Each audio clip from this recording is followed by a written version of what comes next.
अस्सलाम वालेकुम। कैसे हैं आप सब? उम्मीद करती हूँ ठीक होंगे। और कैसे जा रहे हैं आपके रमज़ान के रोज़े? चलिए, आज हम लोग बनाते हैं नूडल्स कबाब। नूडल्स कह लें या स्पैगेटी कह लें, कोई चीज़ कह लें आपको जो पसंद है। चलिए स्टार्ट करते हैं बिस्मिल्लाह पढ़ के। और सबसे पहले मैं एक पैन ले लेंगे, सॉस पैन, उसमें अंदर पानी डालेंगे। और पानी के नीचे जब हल्के हल्के बबल बनना शुरू हो जाएंगे तो उसके अंदर स्पैगेटी डाल देंगे और उसको पकने के लिए छोड़ देंगे। दूसरी तरफ हम लोगों ने आलू कद्दूकस करके पानी में डिप कर दिए थे, उनको हाथ की मदद से प्रेस करेंगे और उनका पानी ख़त्म करके उनको एक बोल में डाल देंगे। उसके बाद इसके अंदर गाजर जाएगी कद्दूकस की हुई, 2 मीडियम साइज़ की गाजरें ले लें, वो 2 मीडियम साइज़ के आलू हो जाएंगे उनको। उसके बाद शिमला मिर्च हो जाएगी और साथ जाएगा चिकन।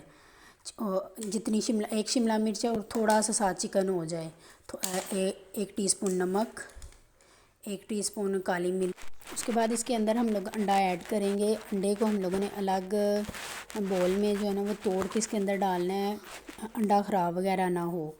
तो इसके अंदर अंडा डाल के इसको अच्छी तरह मिक्स करेंगे। नमक मिर्च जो है ना वो काली मिर्च और नमक जो है ना वो अच्छी तरह इसके अंदर ना मिक्स हो जाए।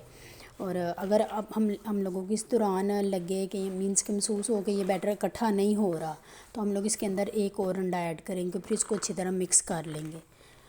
आप मेरे चैनल पे अगर न्यू हैं तो प्लीज़ लाइक एंड सब्सक्राइब करते हुए जाइएगा और कमेंट्स में बताइएगा कि ये रेसिपी कैसी बनी है। तो चले एक और अंडा डाल के इसको अच्छी तरह मिक्स करेंगे। क्योंकि अंडा कम था, मुझे कम लगा था, इसलिए मैंने एक और ऐड किया है।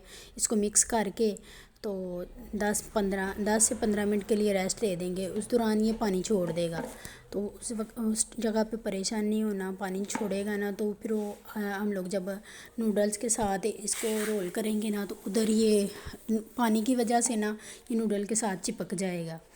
तो ये देखिए मैं आपको हाथ में इकट्ठा करके दिखा रही और इकट्ठा होना शुरू हो गया है। दूसरी तरफ देखें हम लोगों ने जो स्पैगेटी बॉयल की थी वो बॉयल हो गई है। उसको पानी उसको एक बर्तन में डालेंगे, टोकरी वगैरह में, और उसके ऊपर से ठंडा पानी गिराएंगे ताकि ये आपस में चिपके नहीं।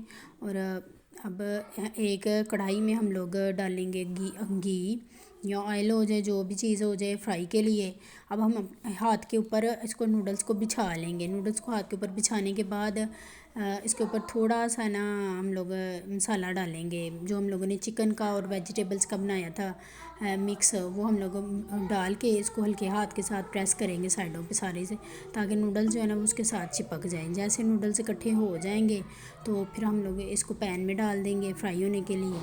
तो ये देखिए फ्राई होना शुरू हो गया। अब हम लोग मैं तो आपको एक और बना के दिखाती हूँ कि कैसे बनाना है, समय लग जाए आपको। पहले एक अपने हाथ पे नूडल्स का एक लेयर डालेंगे, उसके ऊपर हम लोग जो मिक्सर बनाया था वेजिटेबल्स का और चिकन का, देखें उसको डाल के हम लोग दूसरी साइड से नूडल्स को उठा के ऊपर डाल देंगे और लाइट हाथों के साथ प्रेस करेंगे। एक्स्ट्रा जो नूडल्स हमारे हाथ पे होंगे या नीचे लटकले होंगे हम लोग उसको निकाल के वापस बोल में डाल देंगे, ताकि ऑयल के अंदर जाते हुए जो है ना वो बिखरे नहीं। और ऑयल में डाल देंगे और इसको फ्राई होने का वेट करेंगे।